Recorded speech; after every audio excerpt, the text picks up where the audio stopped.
the Presocratics and their contemporary relevance, and we will focus especially on the question of their contemporary relevance today, the other following weeks too. Okay, so last time we looked at, last time we just read a few, not fragments, but testimonial about Thales, the first of the Milesian school, which is the first school in the Presocratic tradition, right? And so we look, today we will get into and stay with actually Anaximander and the so-called Anaximander fragment, especially via Heidegger. Heidegger wrote this very interesting, difficult essay also on Anaximander. And then next time we'll continue with Anaximenes and the Xenophanes, Pythagoras, and then we'll move into the most central, I said the other day, most central philosophers, thinkers in the pre-Socratic tradition. They are Heraclitus and Parmenides, and then we'll continue. But always we always bear in mind the importance of the Presocratics today, even as we read from Heidegger, right?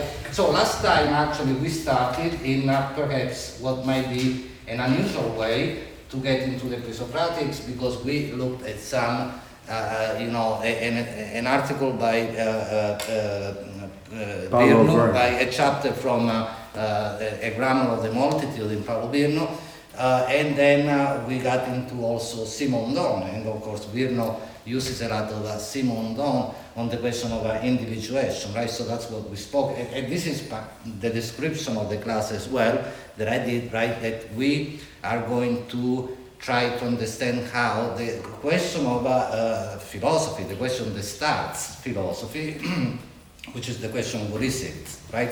I'll go over this again. I say in the description, it's probably not only the question about the essence of reality, right? The whatness of reality, but it is also the question of individuation and therefore singularity, which these are concepts that are today also very, very important. They have been, right, throughout the history of philosophy and today. So we did that, and maybe we will review some of that as well. So I want to focus, I want to highlight again the importance of this question.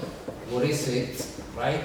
That we will see also in Heidegger. And then remember that we will see this later, but last time by way of anticipation, I did say how then later, right, Parmenides, one of the two most central, let's say, philosophers, thinkers in the pre-Socratic tradition, will not displace the question altogether, but he says, before we ask the question, right, remember, what is it? We should make sure that we know that it is, because it could also not be. So it is important also to first, Parmenides will say, ask the question, is it or is it not? He will say, yes, it is, it must be, it cannot not be, and then we will see why, okay? So what it is, as we will also see today through Heidegger, this is really the most important question of philosophy. Then metaphysics, we saw the other day how the word metaphysics came into use later, right, usage later, right after Aristotle, but ultimately, this is what metaphysics and then ontology, metaphysics/ontology. I can, if you want me to explain some words more, let me know, but this is what they fundamentally deal with, okay? So we looked at this question, and of course the question of the arche, which is again the question of it's the question of the starts philosophy. What is it precisely? The other day we kind of reenacted, in a simplistic way, of course, what might have happened, right? What people will, thinkers will, the difficulty we will encounter when we ask the question, what is it? That it cannot be answered. Immediately, in the sense that it keeps changing, right? So now it is A, then it is B, now it looks like X and then Y. So this change becoming, right, will be another, and actually problem of change is the most important, right, problem in philosophy, in metaphysics, in life, really, right? And so the other, again, central thinker in the Presocratic tradition that we will see later on, maybe in 2 weeks, Heraclitus will actually highlight the importance of change, okay? Because basically what philosophers did at the dawn, as Heidegger puts it, of the so-called Western tradition was to ask the question, what is it? A question that cannot be answered, so there was this kind of a hypothesis. Perhaps there is something beyond, underneath, behind that which we see, right? The appearance, the changes, something that remains the same, right? So this is what we find throughout the Presocratic tradition, right? And this something beyond was the substance, right? The common principle, the common substance and first principle, which has the name of arche.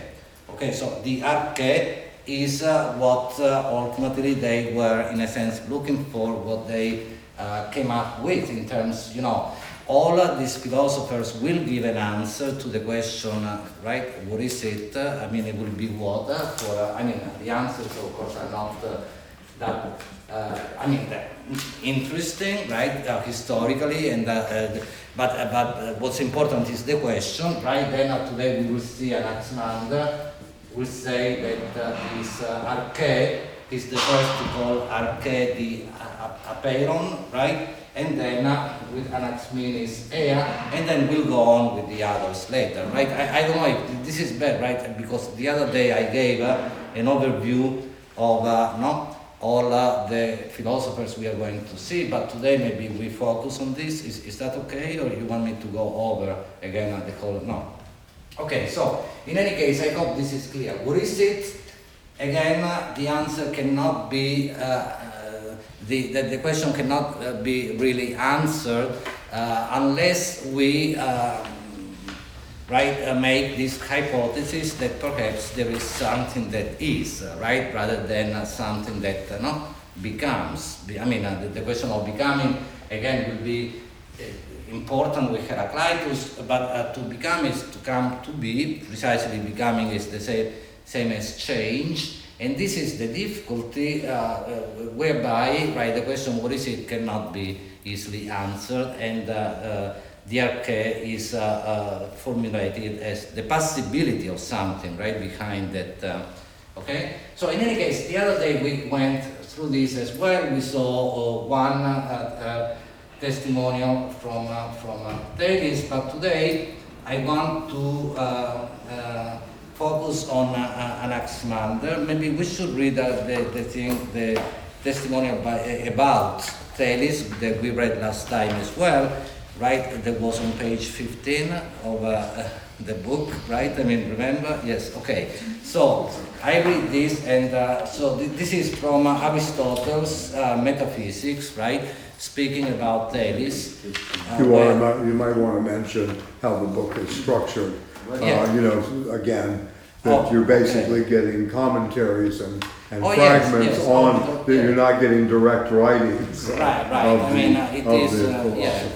We went over this last time, right. But of course. But it's important as source and important, interpretation. Right. So all we know, for example, about Thales is in fact in this book. Page 15. Page 15. Okay. Yes. This is. Point 5, right? Testimonial 5, which is. Sorry. Yeah. I think for some people it's different because it's another edition. It's a different edition. Let me see. Like, What are you reading? You're reading from Anaximander? Yeah, this is the second. Anaximander. Page 11, I think. Yeah. I was saying now just we go back to what we saw last time, right, about Thales, and then we move on to Anaximander. You're starting with Anaximander. No, with Thales. With Thales, so the beginning, okay. Yeah, so like last time, just to go back to what we did last time, and then we move on also to see the continuity and so on. So, I mean, this is from, again, Aristotle's Metaphysics, and he says, of those who first pursued philosophy, the majority believe that the only principles of all things are principles in the form of matter. Okay, and for that of which all existing things, that of which all existing things are composed, and that from which they originally come to be, and that into which they finally perish, the substance persisting but changing in its attributes, this, they state, is the element and principle of the things that are. For there must be one or more natures from which the rest come to be, while it is preserved. However, they do not all agree about how many or what kinds of such principles that are, but Thales, the founder of this kind of philosophy, stated it to be water. Okay, so this is one first example of what I was saying, that, the attributes change, right? I mean, they change in the appearance of things, but the substance, the nature persisting is preserved. Okay, this is a paradigm, a logic, a model that remains in place throughout Presocratic philosophy. Okay, so last time we we kind of unpacked this a bit. To me, just if I can make a comment on what's very interesting, the way Aristotle goes about this, is that he says the majority believe the only principles of all things are principles in the form of matter. Yeah. So right away you get from Aristotle materialist predication. Right. Where we're going here, right? And maybe this would be an interesting thing to talk about the causes, because of what Aristotle is reflecting back upon. He's bringing his own elements and his own philosophy into this. And then we will see that even with Anaximander, when we had the apeiron, this word, which is the next type of, let's say, archesis. If Thales says that it is water, and we spoke about Thales briefly last time, then Anaximander will say apeiron, which is the boundless, right? Infinite, indefinite. I mean, this part of the word is related, comes from peras, which is boundaries, right? So it's the negative, so apeiron means no limits, no boundaries, but even though it is again, this idea of the boundless, it is still a principle in the form of matter. It is not something which is not material. And then with Anaximander is the same, air will be also a material element. Now, another thing that we said, I mean, this is standard, right, in speaking about the Presocratics, but certainly these first thinkers, they come up with one principle, the case, one element, again, whether it is water, apeiron, air, then later with Heraclitus, fire, which is largely with Heraclitus a metaphor in a sense, but then it is always one. But later, then we get into another situation in which then Empedocles, for example, will speak of four elements, right? Air, water, fire, and earth. And then Anaxagoras, after Empedocles, will speak about the many seeds, right?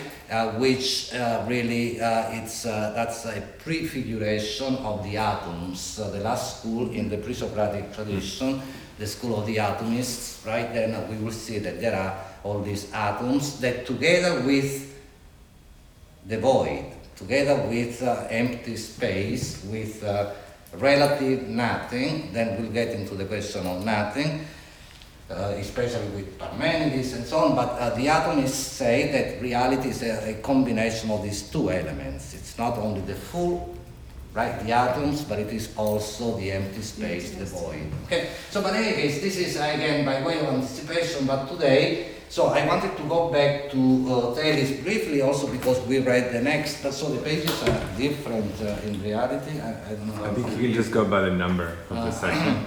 Oh, the number. Then at number 6, we saw number 6 as well from Aristotle on the heavens, right? We saw that was interesting because it opens up, right, the question of the ground, right? I mean, right? Aristotle says some say that the earth rests on water. This is the oldest account that we have inherited, and they say that Thales or Miletus said this. It rests because it floats like wood or some other such thing, for nothing is by nature such as to rest on air, but on water. And then we had this critical remark by Aristotle, right, he says this just as though the same argument did not apply to the water supporting the earth as to the earth itself, right? And so we saw this the other day, that this opens really the question of the limits in space and in time, the question of the ground, and that ultimately, although it is just a remark, a critical remark that Aristotle makes there, but ultimately we already understand that it is likely right, the case that the ground itself is groundless, that there is no ultimate ground, right? Because the same question would always apply, where does this rest, this ultimate ground rest on, right? So the question would be still right there, okay? So in any case, this is, I don't know if we want to speak a little about this, but I mean, last time certainly was a different thing because we did, but I want to go back to the question of individuation, but maybe start also speaking about Anaximander, and before we read the fragment, this time it is called fragment, although it was what we know about this fragment, so-called fragment, the Anaximander fragment was basically recorded by Theophrastus, who was Aristotle's contemporary, right? Theophrastus, who was a student as well of Aristotle and his successor in the school, right? And peripatetic school.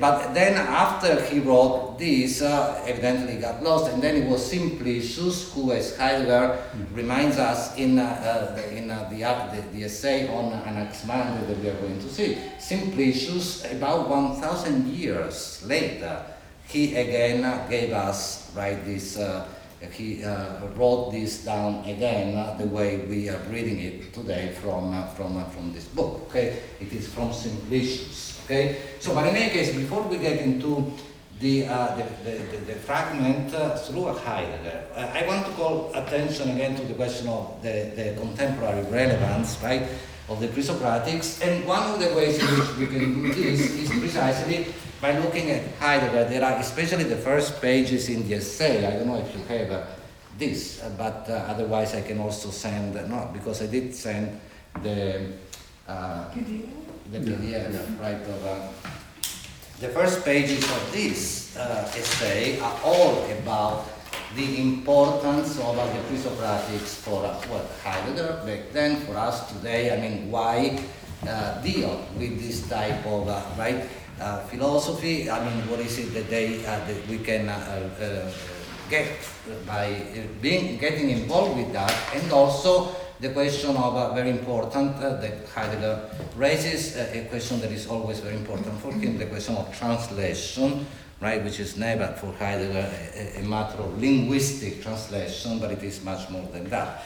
But it is on page 40 actually. I want to start by reading a few, not even a sentence, but let's say a sentence from page 40 of this essay by Heidegger, the Anaximander fragment, which is today included also in this book, Only Greek Thinking, but it comes originally from another book by Heidegger. The other day we said that. Holzwege, right. the wood paths, yeah.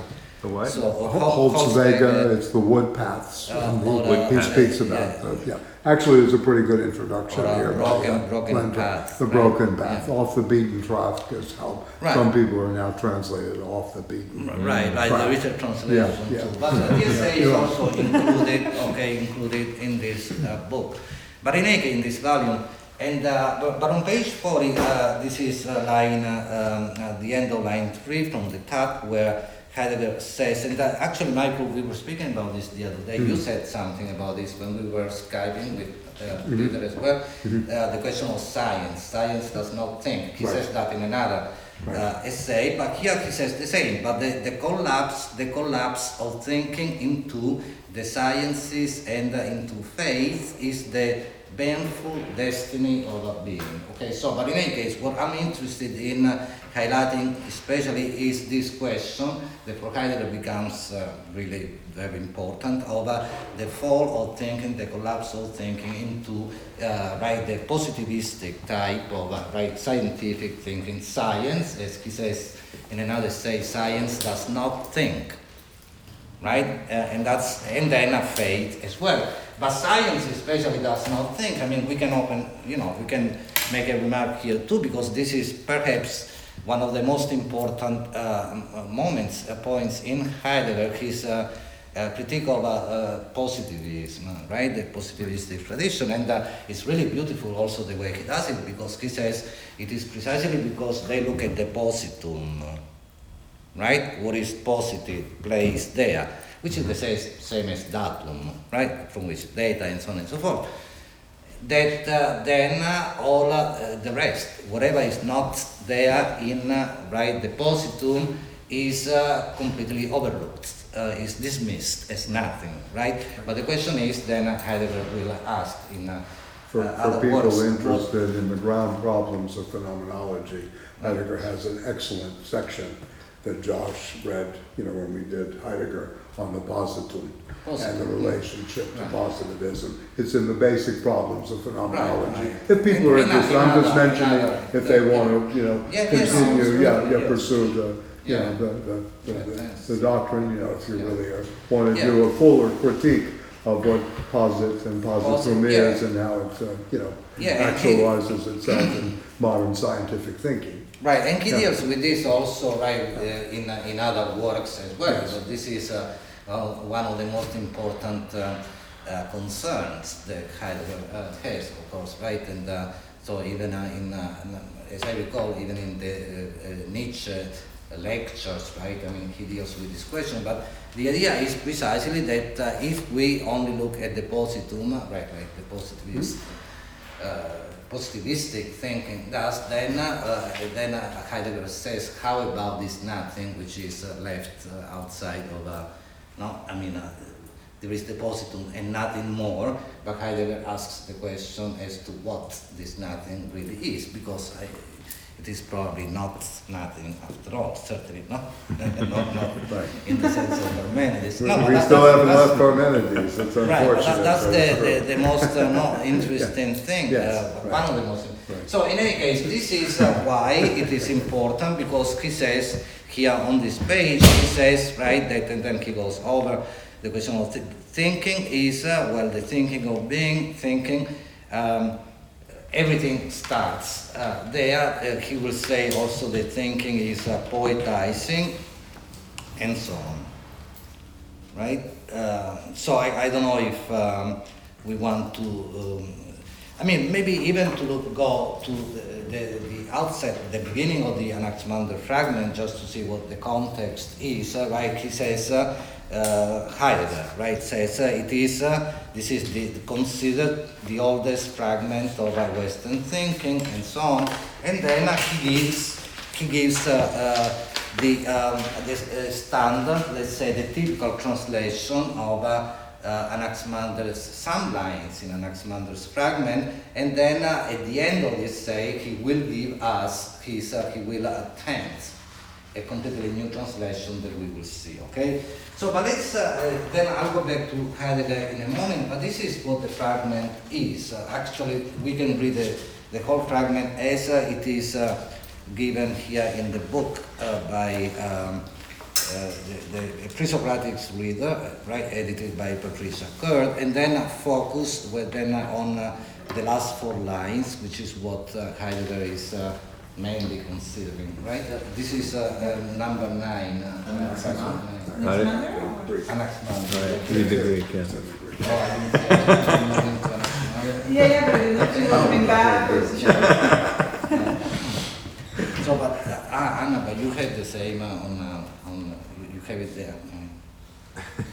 So in any case, this is again, this is like I said before, this is Simplicius writing this in his commentary on Aristotle's physics, right? So I switched to the to this. Right, Okay, I'm so looking at I the just- other, okay. the fragment that Nietzsche translated, Okay, as well you as want the Parmenides. No, Yeah. I mean, it's interesting Which that is- Heidegger, you know, Right, yeah. it's a very different kind of moment. Right, yeah, okay. Yeah, yeah. So he says, in any case, this is the fragment of those who declare that the arche is one moving and apeiron. Anaximander said that the apeiron was the arche, an element of things that are, and he was the first to introduce this name for the arche. Okay, arche is apeiron for him. In addition, he said that motion is eternal, in which it occurs that the heavens come to be. He says that the arche is neither water nor any of the other things called elements. So basically this is Anaximander's critical stance that say vis-a-vis Thales, right? Water is too concrete, one might say, as an element that we find in nature, right? And so we need to move away from that, and it is instead this boundless element. Okay, so neither water nor any of the other elements, although Anaximenes then will go back to the element again will be air. I mean, again, by way of anticipation, Anaximenes will also criticize then Anaximander insofar as it is okay, Anaximenes says, to have something which is infinite but not indefinite, it must be definite. Right, so air is definite, I mean, we know what it is, whereas apeiron is infinite and indefinite as well, okay? So, but in any case, but it must be for Anaximander some other nature which is apeiron, boundless, out of which come to be all the heavens and the worlds in them, which, I don't know, we can also elaborate on this a bit, but it's interesting because with Anaximander we already have more than with Thales, according to what we saw, this idea that will be central throughout, right? The Presocratic tradition certainly will become very important in and key in with Heraclitus. Heraclitus will have a very peculiar take on this. We will see that, but then throughout philosophy, the question of change, the question of coming to be, even all the heavens and the worlds in them come to be, right? I mean, the question of becoming, which is, I believe, even today, no, it's amazing to see that there was this idea that it's not just the universe, one world, but all the worlds come to be. So the idea of the possibility of many other worlds that.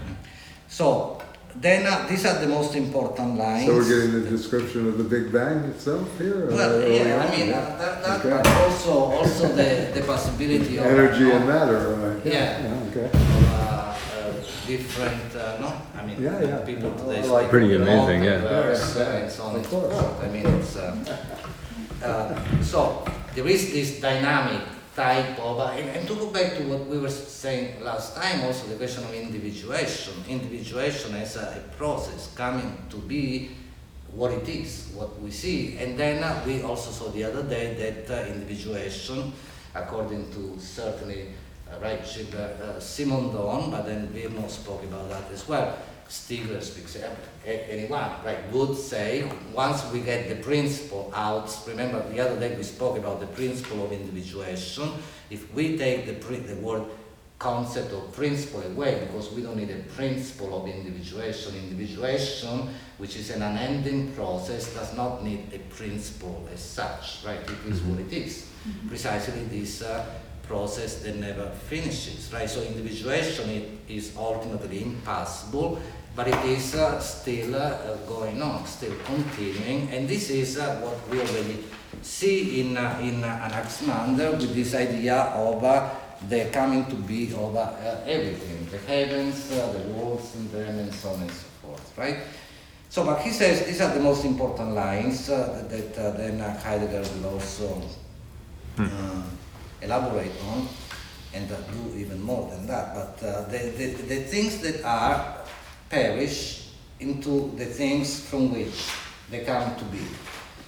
According to necessity, for they pay penalty and retribution to each other for their injustice in accordance with the ordering of time, and then after the comma simply just says, as he, Anaximander, says in rather poetical language. This is right his own remark, right? Which is interesting too, because to say this in rather poetical language, but when Heidegger says thinking is poetizing, it is poetic, even more so, more fundamentally than poiesis itself. I mean, that's very interesting, right? The simply should say so, because this poetical manner of speaking, we might say, is part of the content really of what Anaximander is saying. So, but to go back to the, I don't know what interpretation, this is the standard. I mean, when I teach the Presocratics, of course, I mean, Kingsborough, the idea is, of course, it's very clear that things that are all things, right? All things are perish, of course, they go back. That's the cycle that I said, right?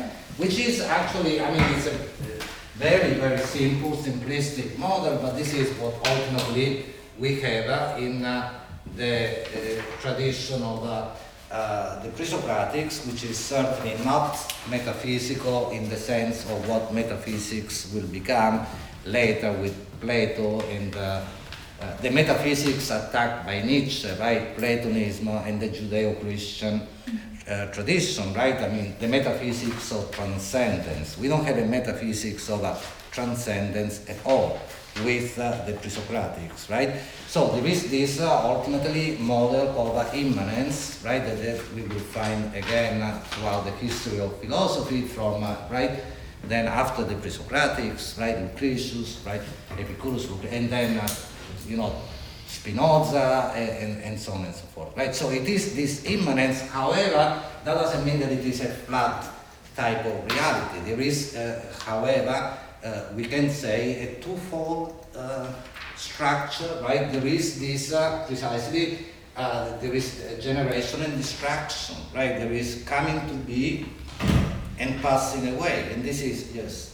But because it comes from the boundless, right, or because it arises out and then falls back to it, right, or originarily speaking, right, then there's like this sort of stability and movement in the same sort of gesture. Yes, and that's the real question that Heidegger also at one point highlights. Yeah. And the question of a pre-Socratic philosophy, this is precisely Heraclitus and Parmenides, right? Yeah. I mean, becoming and permanence. So he anticipates this type of... Yeah, absolutely. He does, and it is this that then many other philosophers, I mean, including Heidegger, but even before Hegel, but even Aristotle says, it's not the question of, because of course it stands to reason that, right, I mean, even if we look at reality, think about reality, and Aristotle says, it is not that things change or do not change. They change everything, right? They change in some respects and do not change in others, right? I mean, so the question of becoming and permanence, so the way you put it was also... It was in a note I made in that section where I said it includes process and stability. Yeah, exactly, the same idea, that's right, okay? It is this vacillation, right? I mean, like Simon Don also speaks of this constant vacillating situation whereby the process is always there, the individuating process, but never gets to full and stable permanence. It is, to use another word by, that you find in Simon Don, it is always in a state which remain metastability, right? Which is this vacillating, which is really, in a sense, a picture of reality that one can, think about, which is, in a sense, always in place in the pre-Socratic tradition, right? Starting with Anaximander, you have this constant process. And so, I mean, this is, like I said, a simplistic, way of, certainly there is this cycle, which is there also in other traditions. At the end, maybe of the course I will make, when we do the atomists, will make reference to Taoism, the Chinese, right, ancient Chinese tradition, but there too, it's, we will see. Another thing you see here is in Marx, where many people think it's only political activity in the thesis 11, when it's really philosophers have hitherto only interpreted the world. Right. The point, however, is to transform it. Right. So this question of change and permanence and, the question of interpretation, either as an active transformative process, is really intuited by Marx, which he's taking from his studies in the Presocratics, and this is where Marx still remains philosophical and no longer not the Marx that most people read of the economic determinism or the political economist, if you will. Yeah. Right, and here Marx speaks of the relationship between being and becoming in capital too. Yes, absolutely. Of course, yes. And so in living labor is precisely what moves ultimately everything, the principle of becoming. And actually, because you say that, but Marx, and before Marx, Hegel, like he says in the Science of Logic, he says, everything I say is, comes from Heraclitus, one way or the other, something like that. I mean, the dialectics, right, in Hegel and Marx, and but also in other traditions, because like I was saying, in the Chinese tradition too, we will see, first of all, again, in place the paradigm of immanence, right? In Buddhism also? Yeah, absolutely, yes. You want to say more? No, I was just In fact, there too, because absolutely, I mean, there is no transcendence in the sense that we, think of in the other traditions. That's right, yeah. But, okay, we will see that again, but there too, for example, you had the twofold type of structure in Taoism as well.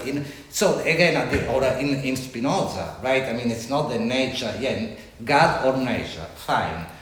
God equals nature, nature equals God, right, God or nature, Spinoza says, right, where the Siva Natura. Right, right.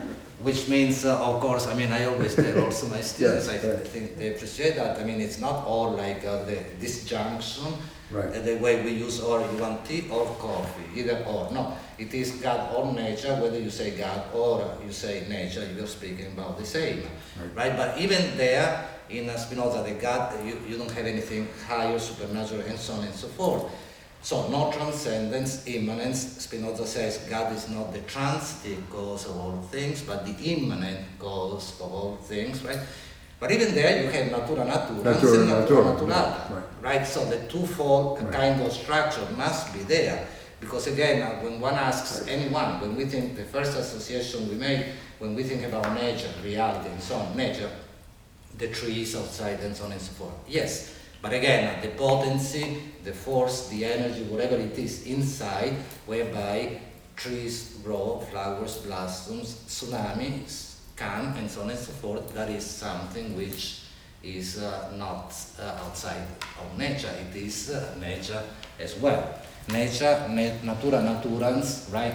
Naturing nature, which we cannot say in English, but we do. Anyway, nature in the act of producing itself, nature in the act of self-production, right? Which is, again, in the immanent paradigm, whether we speak about Spinoza or the Presocratics or and so on and so forth, there is no creation whatsoever, right? But all we have is this unfolding of or this production, this self-production, which is actually, again, goes back to the question of individuation. Individuation that never really totally individuates, in the sense it never stops individuating, it never comes to a complete individuation, remains open, and so the cycle continues, right, the process. Okay, so we get this idea of the process, certainly, even in the most, I mean, even before we get into Heidegger, the most standard if you will, literal, if you will, reading, and Heidegger takes issue with Nietzsche, because that translates this too literally, right, at one point. But, you know, we have this, right, the things that are, meaning everything, and before I forget, let me actually interject this, then I'll go back to this, but one of the moments that we are going to see in Heidegger, one of the most important points in this essay, but also generally in Heidegger, is the idea that he says, look, I mean, the things that are, we shouldn't understand this only as natural things, right? Physical things, but also technical things, right? And this is going to be very important for us, especially in relation to the contemporary relevance. And it also goes back to your question, what is it?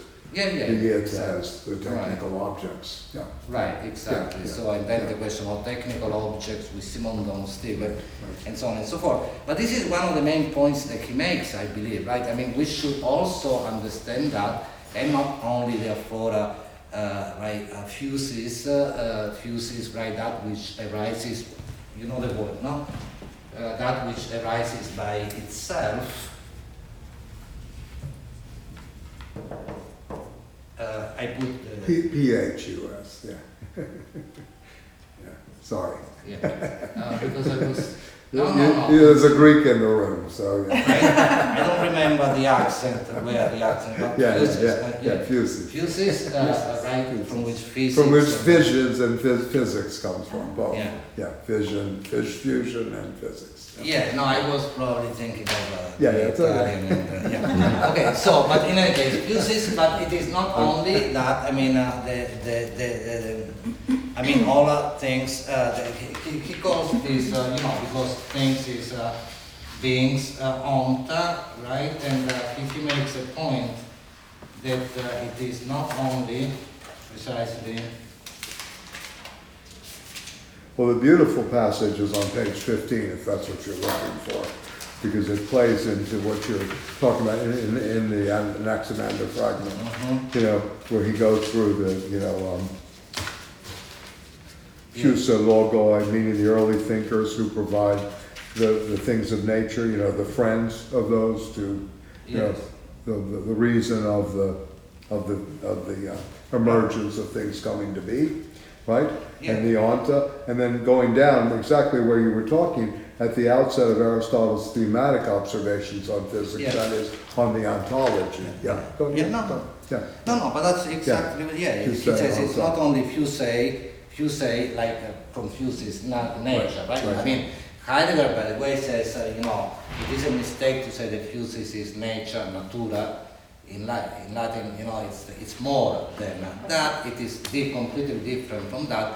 Heidegger says generally, right, that what the Greeks, whatever that means for him, thought, by fuses was precisely the self-arising, that which arises by itself, right, and that we too hastily, Heidegger says, translate with as nature.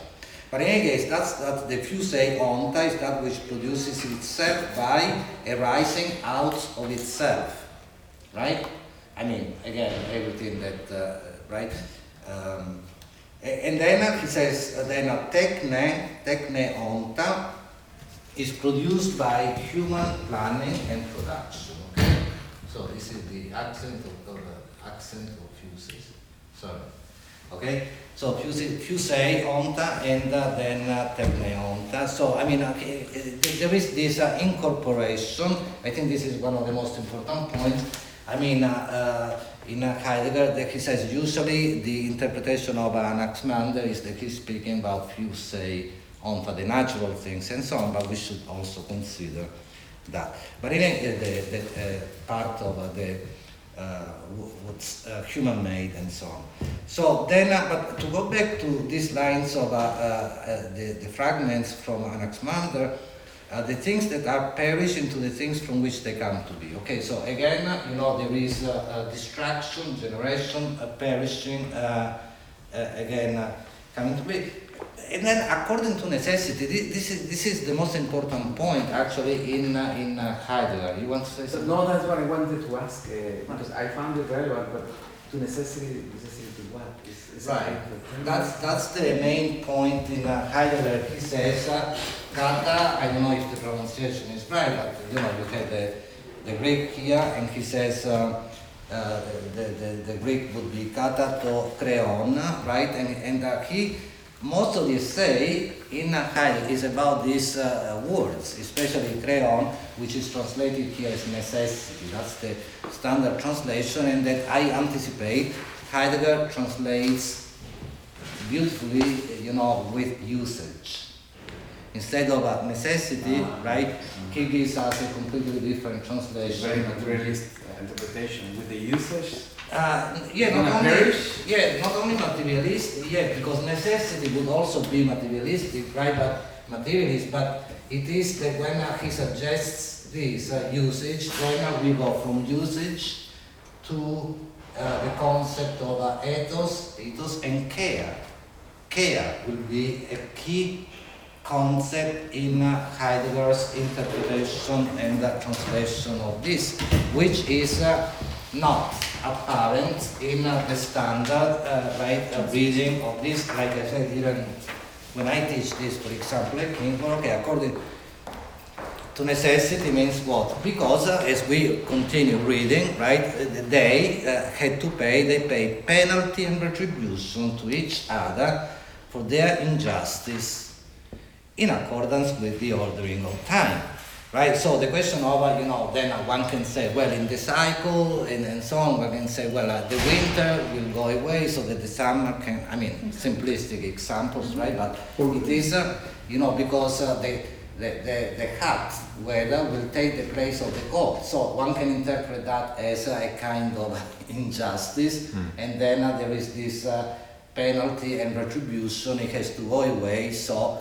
the hot weather will go away so that the cold weather can actually come. And this is, of course it makes sense, because of course we are not reading these words that are, literally, of course it's the right translation. This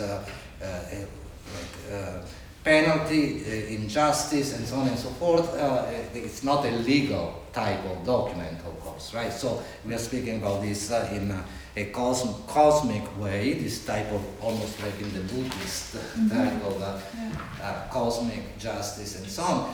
But Heidegger will display this in a very interesting way. Actually, maybe we can read this right now, and then we go more into the question of what he does with this crayon, crayon. And also, I think this is great in the sense that, as you know, Heidegger, when he spoke to Marcuse about the real tragedy in the 20th century is mechanized agriculture, of which Marcuse began to split because he said it was as bad as the camps in some ways.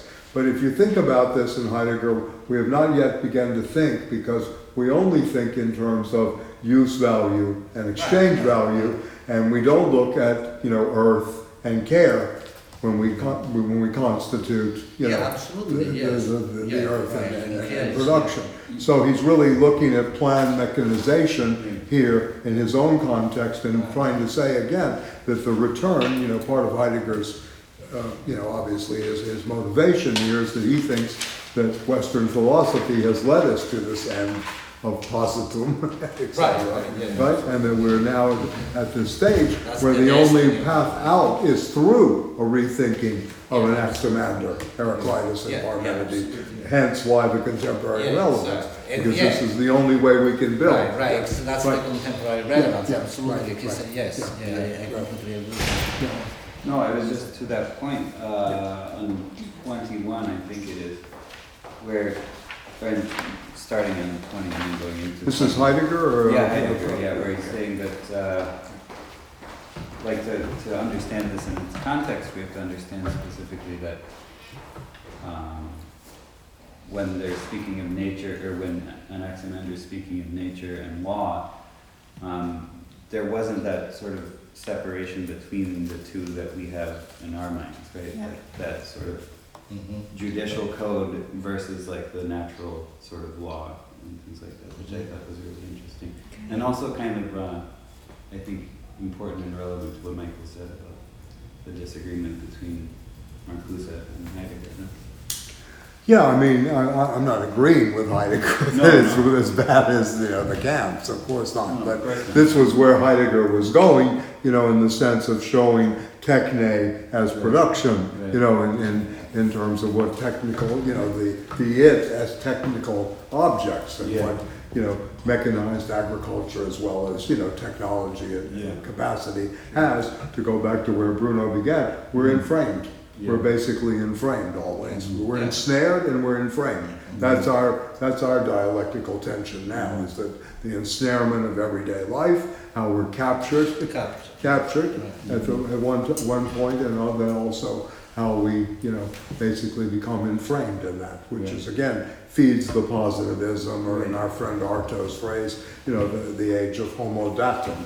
No longer we have homo economicus, we have homo datum. Everything is data mining, today. So we have this new mechanization, if you will. It's even more frightening what they do to the earth, Right. because now, it's a complete surveillance, Yeah. society. Yeah. Right. Yeah. No, and I mean, I wanted to also maybe Yeah. by way, we are always doing things by way of anticipation, but I will do so. Read from page 57 the translation of his subject. But before doing that, before I forget, because it's relevant to the discussion we are having right now, that I made a note of this because there is in a book it's in Italian actually, by Matteo Pasquinelli. It's actually he's the editor of the book. The book is called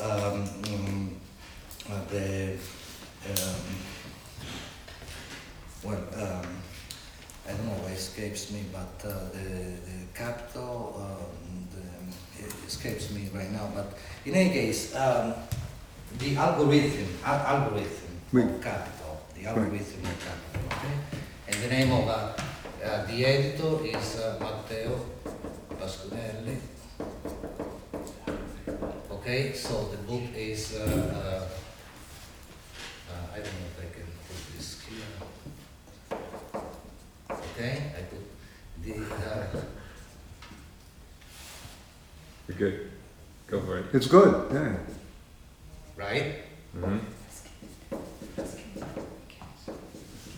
Okay, so it's an edited volume, but there is one article also by Pasquinelli himself in the Algorithm of Capital, in which at one point he goes into this elaboration of the etymology of machinic, right? The word machinic that is used by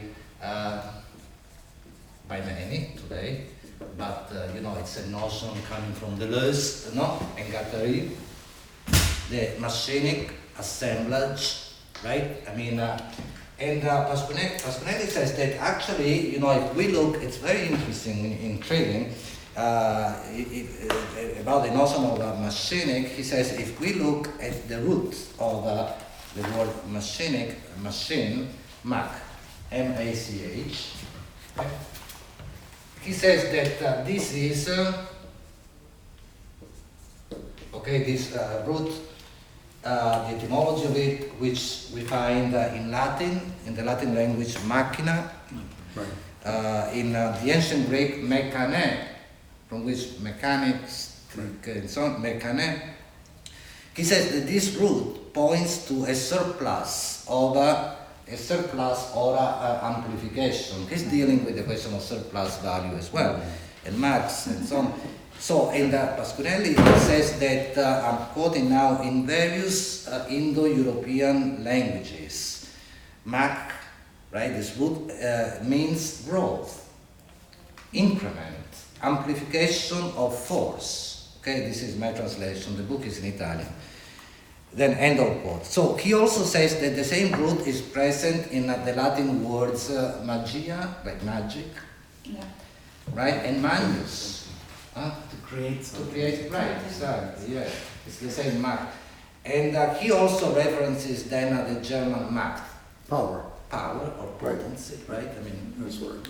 so, and then he says that, when Deleuze and Guattari speak about machinic surplus power,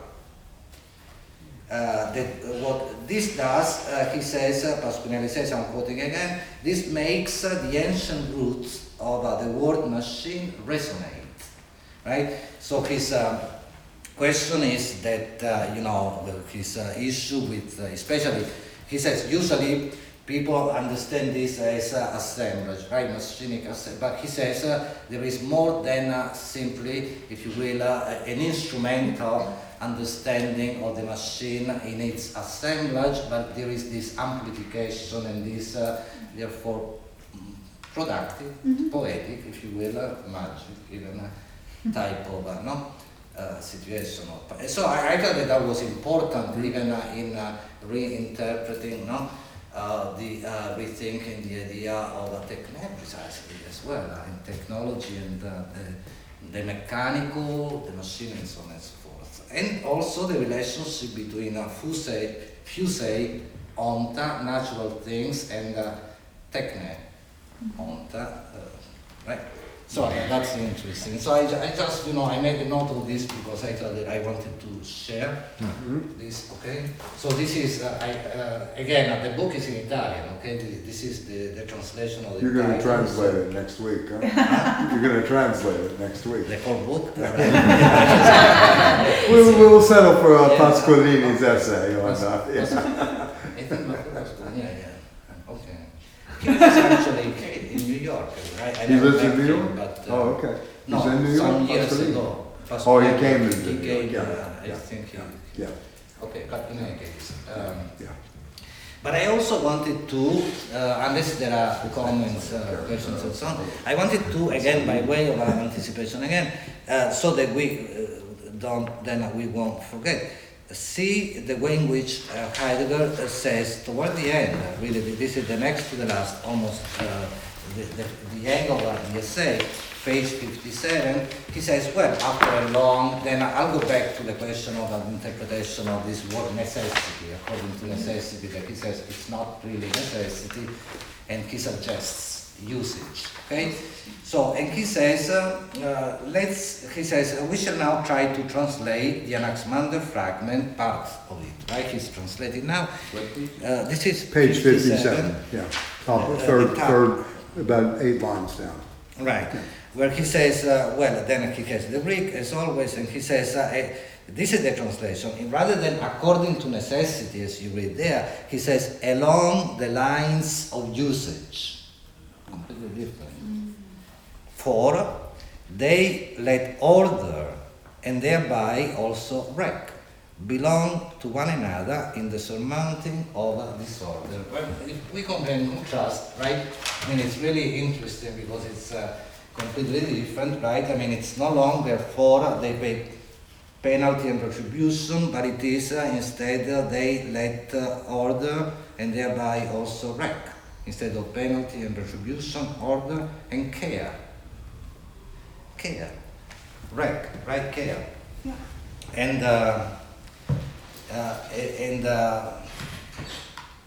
belong to one another, right? Instead of this idea of injustice and in the surmounting of disorder. Okay, so then he doesn't really go into the question of time, strangely, right? According to the ordering of time, maybe we will say a bit more later, but he leaves that out. So, but the translation is also because the words that he uses here, like usage, we know already is a replacement, a retranslation of creon, which is usually translated with necessity, according to necessity, which is interesting because, when you say necessity means, it cannot be differently, it must be, right? Necessity is one of the modalities of being, right? Necessity is the opposite of a contingency, which will also be very important, right? It is very important in the traditional philosophy in life. Contingency, right? The names. And the maxim of Feuerbach, freedom is the recognition of necessity. Yes, yes, of course, yes. Right. So you bring in something about freedom as well. So right, it's, yes. The letting for Heidegger is the freedom. Yeah. The actually letting the things be as they are. Right, yes, but the question is that precisely freedom is usually, right, I mean, because contingency is what is, then it's another way of speaking about freedom, but contingency is precisely, right, what can be and also not be, right? So usually what then people say, right, the potentiality and potentiality not to. Usually we, again, because the negative is usually completely, forgotten, overlooked, dismissed, right? And so, but potentiality not to is as important as whatever we understand as potentiality in the more, in the sense maybe of the positum, right? What's in front of us, what we can do. But what we can do, we can also not do. That's really the important point is that whatever we can do, we can also, let's say, choose to prefer. Like Bartleby, I would prefer not to. I can also prefer not to do what I'm doing, right? That's contingency, which is precisely the opposite of necessity, but they are two modes of being, right? So, so the word necessity that we usually find, the usual translation here is important because it means, what is necessary after all, strictly necessary, right? Not in a relative sense, because necessity, like many other concepts, can be understood not in an absolute or relative sense, right? I mean, again, many things that we believe are necessary, they are in fact in the domain of, in the realm of contingency. I mean, then we can, we should look at Leibniz especially for this, but, very often we confuse a type of contingency, right, for necessity and so on, or rather, there are things that are necessary only given given a context, right, circumstantially, I mean, relatively so, right, I mean, eating is, do we eat necessarily or contingently? I mean, we eat contingently because we can also fast, right, I mean, so, right, so, but the question of the necessity, which is mentioned here, is the necessity whereby we say a living thing must die. There is no way around, right? Yeah. Or a growth. I can say I don't want to grow and grow older and so on and so forth, but I will, right? I mean, it must be. So it is this type of necessity which is mentioned, in the Anaximander's fragment, the usual way in which Creon is translated as necessity, as the exact and absolute opposite of a contingency. It cannot be different from what it is. So, I mean, I just want to say, because of course, displacing this type of translations and usage is completely different. I mean, we can talk about that, but it is very important. Okay, and then the words, again, I was saying, but we find this because he spells this out, he goes over the meaning really of words like deacon, right? I mean, outer deacon. He says, he speaks about the question of order or justice, and let me see also.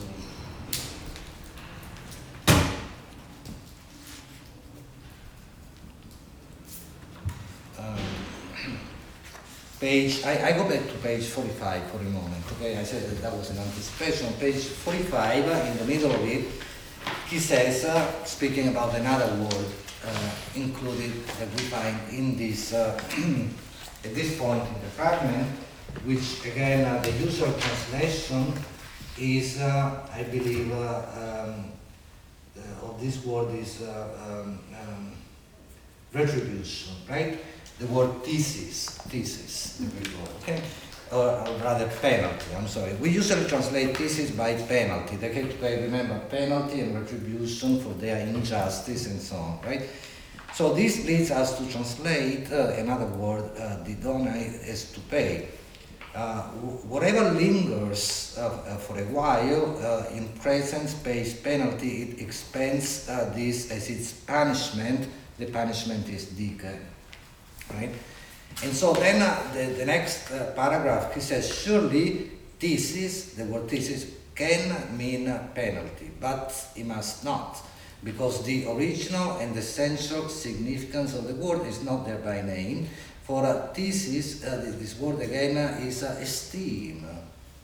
So to esteem something means to heed it, and so to take satisfactory care of what is right, estimable in it. Right. So I mean, he makes this transition very, again, very intriguing, very interesting from right. Once he gets rid, in a sense, of that usual translation, then he gets also to not only usage instead of necessity, but also very centrally addressing one of Heidegger's really important concerns, which is that of care as well, right?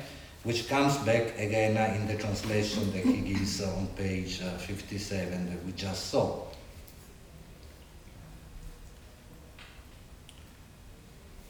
But let me also go briefly to page 51 and 52. I mean, I know that I'm going in there, but it's... So, to go back to the question of necessity, there is perhaps the word that most, right? I mean, when we read these 4 lines in this fragment, maybe it is the word that stands out most, especially because the way it is set between commas, right, according to necessity, right, then it goes on. But he says on page, again, this is the last paragraph of page 51, we are accustomed to translate the word creon by necessity.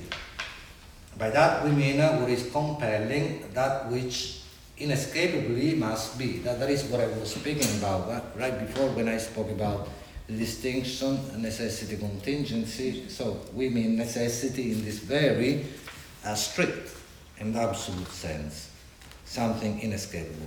Yet we err if we write adia, to this derived meaning exclusively. Creon is derived from, he says, kraumai, it suggests whatever, the hand. That's beautiful. That's very fascinating. He says that this word actually that derives from the verb and so on, that it suggests the hand, which is very interesting because of course the hand is linked to. I mean, the hand is manual, but also usage. Care. I mean, care again. Because care, we should also understand care not only with Heidegger but in general as a very materialist type of situation, right? Concerning not only when we speak of hands-on, precise hand again, hands-on care, but even care in general, right? Is very, very, very concrete. So in any case, the hand, and he says krao, from which then creon, he says, comes. Krao means he says I get involved with something. I reach for it, extend my hand to it, which is all very interesting. What is right? I mean, he speaks about the question of what is hand, what is at hand, but also, I mean, one can elaborate in so many ways in this sense, because this is also the idea already of the question of being with, to get involved with something, and another way in which we can also understand as we will see, the contemporary relevance of the Presocratics is in light of the very important concept, not only of individuation that we will see again, but also the trans individuation, right? Simondon speaks of the fundamental being with, being with not only other people, but also the question again that comes back of the machine. It might be interesting, since we're doing this semester, to also extend it to a more triadic structure where you add ethos to it as well. Oh yeah, absolutely. It would be very interesting to kind of constitute that in terms of, what does the community of care look like? Right. The community of usage, that ethos itself is a word that's not really used often, in terms of, everyday, parlance, but a very loaded and very pregnant philosophical term to work with, and it is already this. it is already here in this type Yes, of yes. and then he uses also of course Right, the word I mean, this is where the Yeah. polis really is in the ethos, it's, too, right? The what? The polis, the political. yeah, Political absolutely. becomes, in Yeah, the yeah. ethos. I mean, an interesting thing about this is 1946.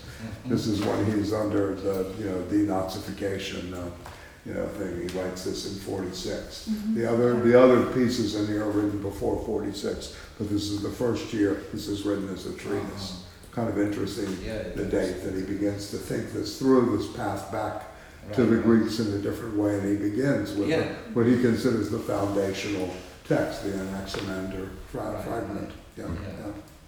Yeah, because you said the polis, and actually in the book, right on the Easter, right, Holderlin's right. the Easter, he says how polis comes from the pole, precisely around which everybody, in a sense, gathers. And the concept of gathering, he uses that concept here as logos, because logos is gathering, precisely. Right.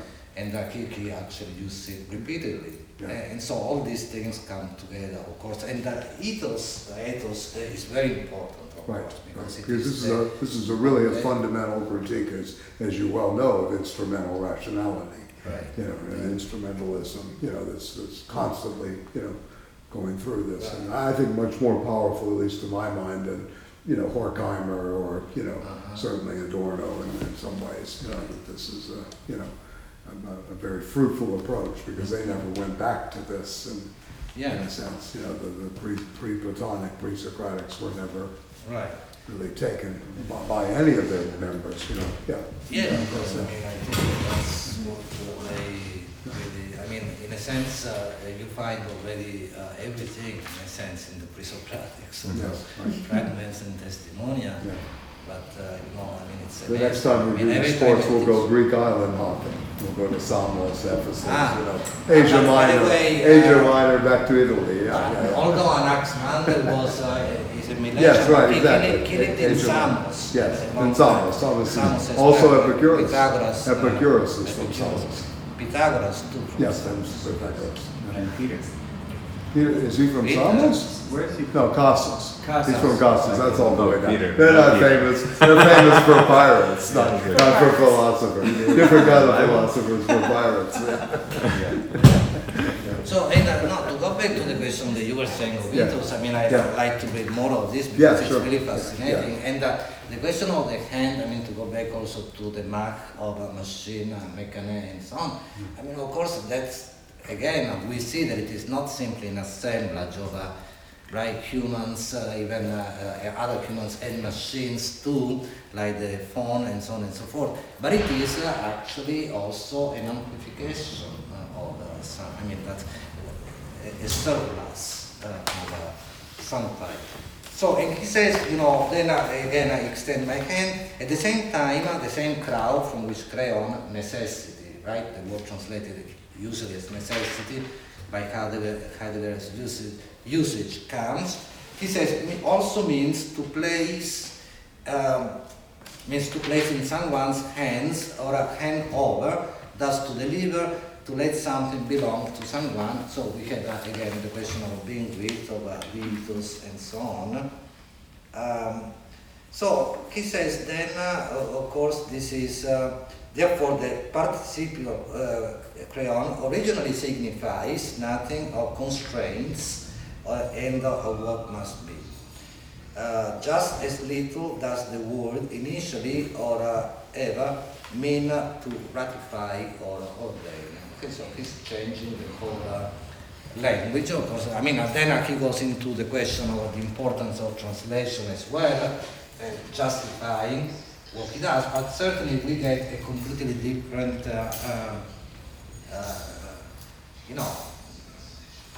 idea from this translated fragment, passage translated differently, right? And then he speaks again.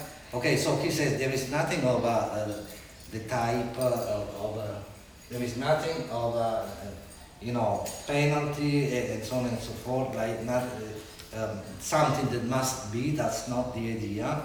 And he says that again, to creon, which is again what is usually translated with necessity, is thus, and this I find very, again, nice, fascinating, very Heideggerian, this one, right? Thus, the handing over of a presence which presencing delivers to what is present and which thus keeps in hand, and that is to say, preserves in presensing what is present as such. I mean, that's kind of convoluted.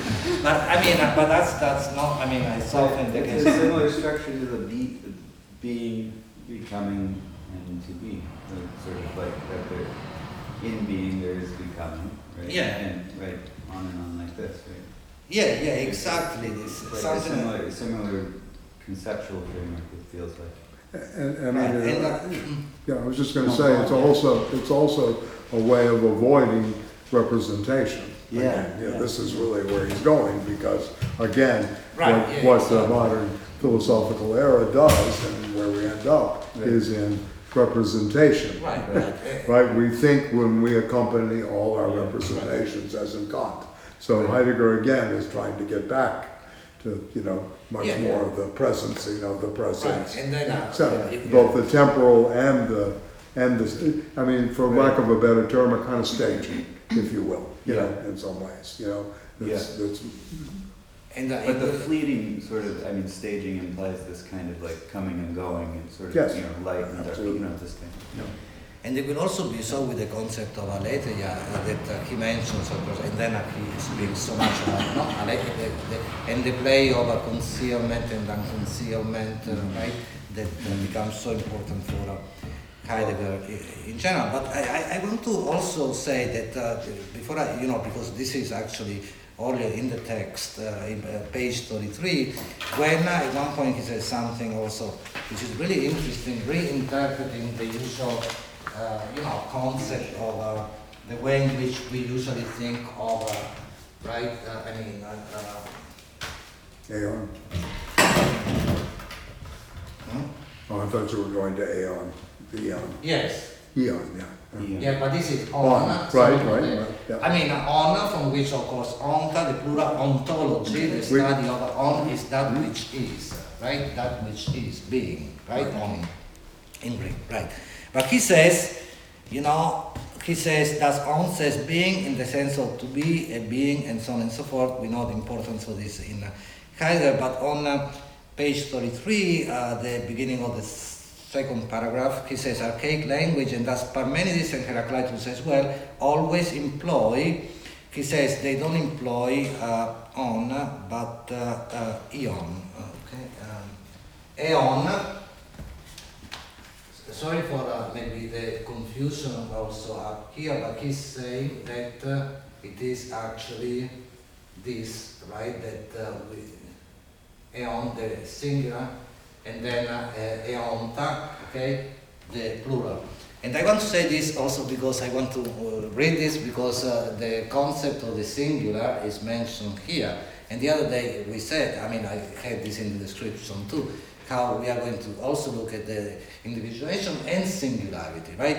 But he says here beautifully, but eon, okay, which is odd, okay, more archaic than on. Being, eon is being, is not only, he says, the singular form of the participle eonta, right? It's not so singular only in language, in grammar, but he says beings, right? Eonta being, rather, it indicates what is singular as such, what is singular in its numerical unity, and what is singularly and unifyingly one before all number. You're using it in Yeah. your manuscript? I had used it already. No, but I Yeah. also looked back to the Stavrides book. Stavridis, Yeah. yeah. It reminded me of a passage there. You want to read? Yeah, no, the one I sent you on WhatsApp. Oh, yeah, and you have it? I think so. Let me see if I have This is from Stavridis, an architect from Athens, I believe, right? Yeah. He works This is in a book on the Athens. thresholds. Yeah. Towards the city of thresholds. And Tony actually went to the presentation of the book. They had, Oh, he was here? like, yeah, month ago. Stavros was here. Yeah. Yeah. Yeah. Let me find it. Yeah. It'll take me. Okay. Yeah, but you are right. I mean, and the question of threshold is very important here in general as Yeah. well. But yes, this is the idea of, okay, of course, what is singular in its numerical unity? Is an interesting question in itself. What is singularly and unifyingly one? Which is, this unifyingly may be a problem. I mean, if we look beyond Heidegger or at Heidegger critically, it may be a problem, but it is a one which is not really one in the usual sense, because he says it is one before all number.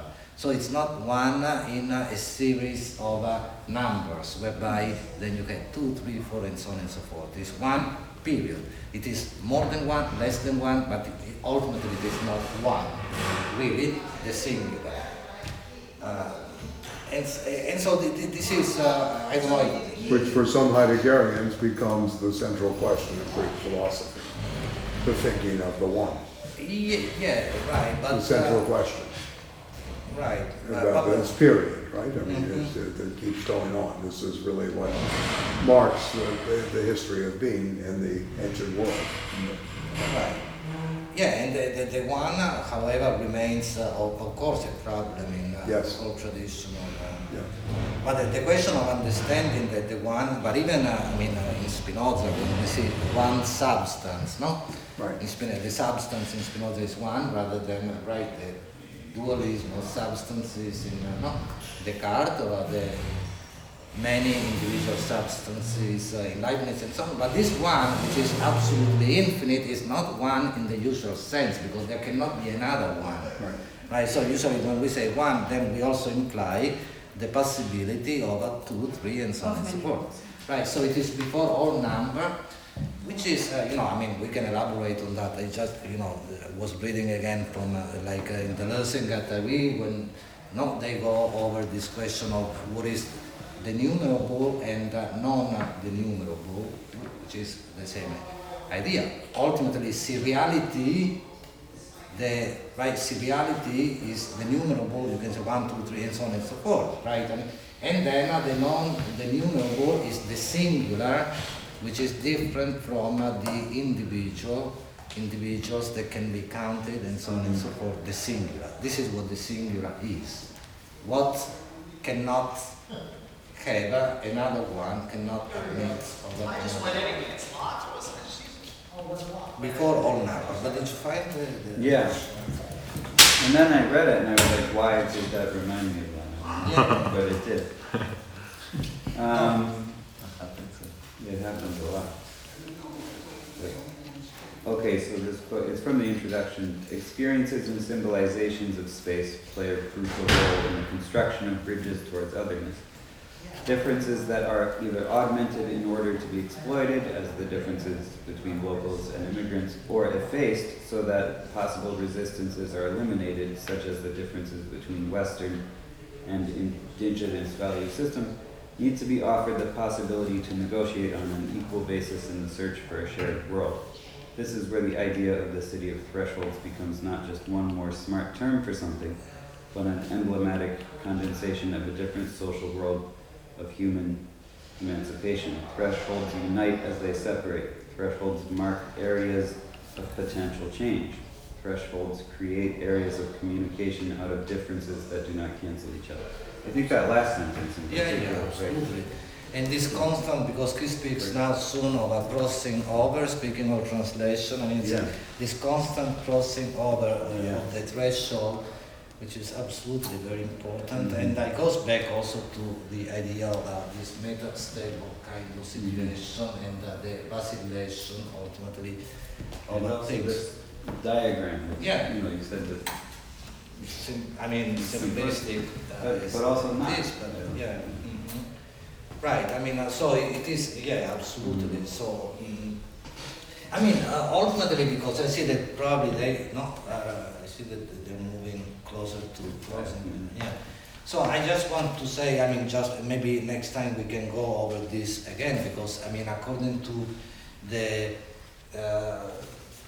course outline that I designed, I mean, just to cover all of the Presocratics, then next time we would actually go into Anaximander, then although Anaximander is of course part of the Grecian school, but then also Xenophanes, without spending too much time on Xenophanes and Pythagoras, but then it will be the week after that. We can actually start already next time with Heraclitus, and then Parmenides the week after that, and then Zeno, Empedocles, Anaxagoras, the atomists, and Lao Tzu.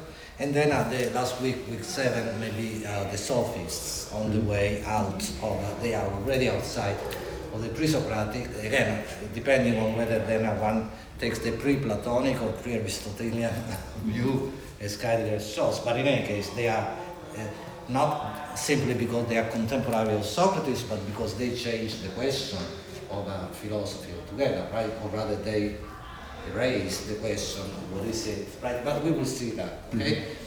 So, but for now, just to, I don't know, recap, I mean, we started again with this question, the fundamental question, we'll see next time again, what is it?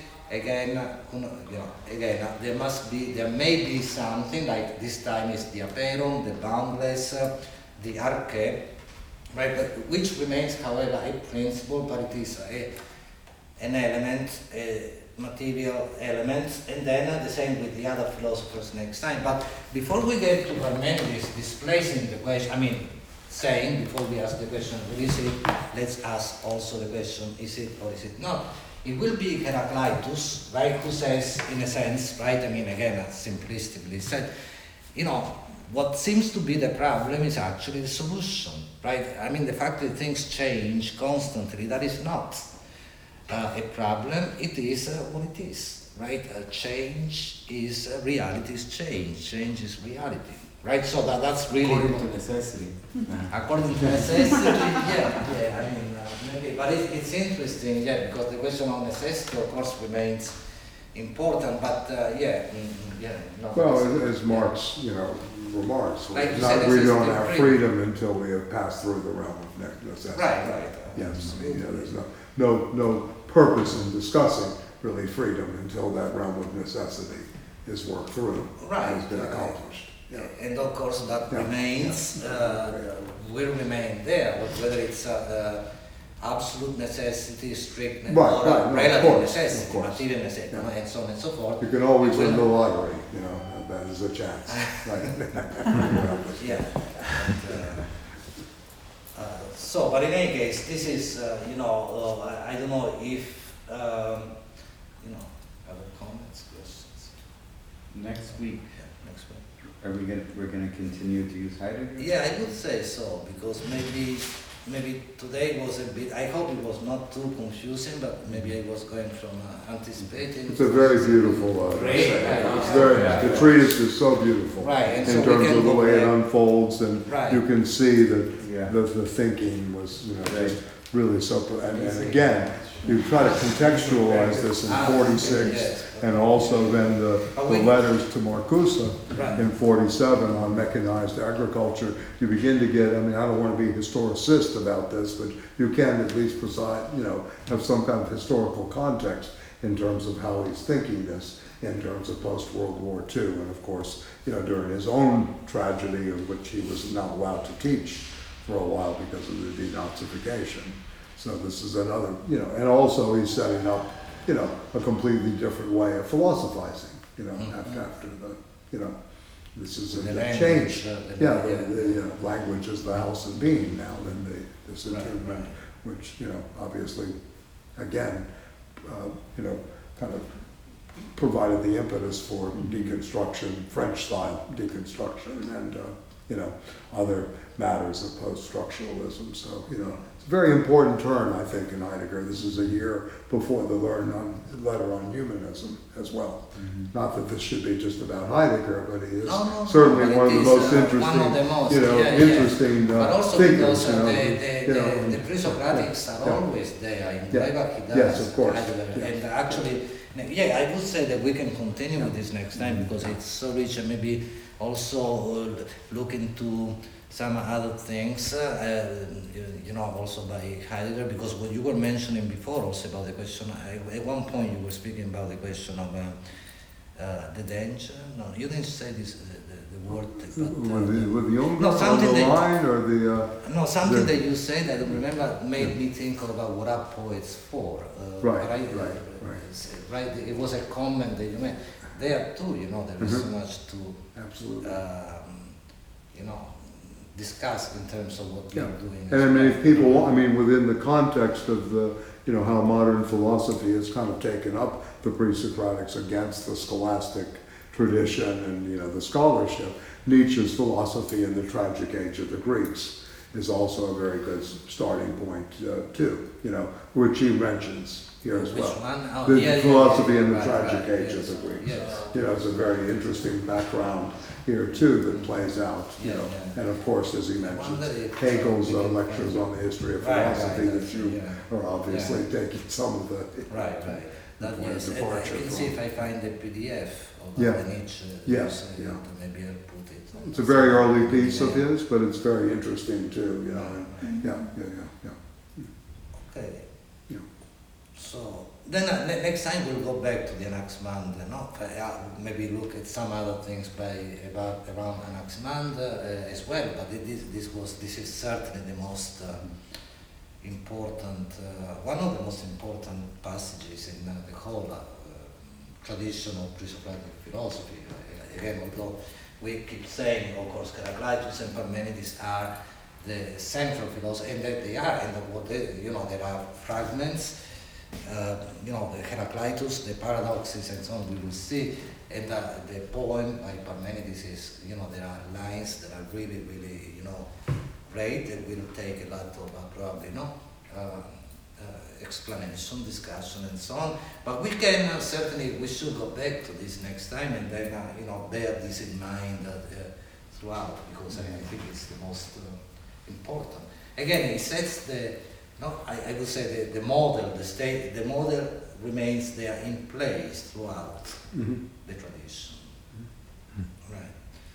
So then we proceed, and again we'll do other next time, because if we do Anaximenes, Xenophanes, and Pythagoras, but we go back to this, we can anticipate some Heraclitus, and then other anticipations are always important. Like I was saying before, this is only at the end, but when I said the sophists, right, they are not on the board, that they completely erase the question of, because they say precisely it is a waste of time to ask the question, what is it, what is the truth ultimately, right? That's the question of the truth, right? Because you just make it up, right? That's the sophists, again, in a very simplistic way.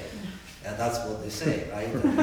Or you learn strategies of formal argumentation that you go around selling to the rich kids, which is what they really do. It's a matter of persuasion and rhetoric, and whoever has the stronger argument, and so on and so forth. Right. So the question of the truth is, the truth as the absolute truth is completely dismissed, right? So that's the end of this tradition as well.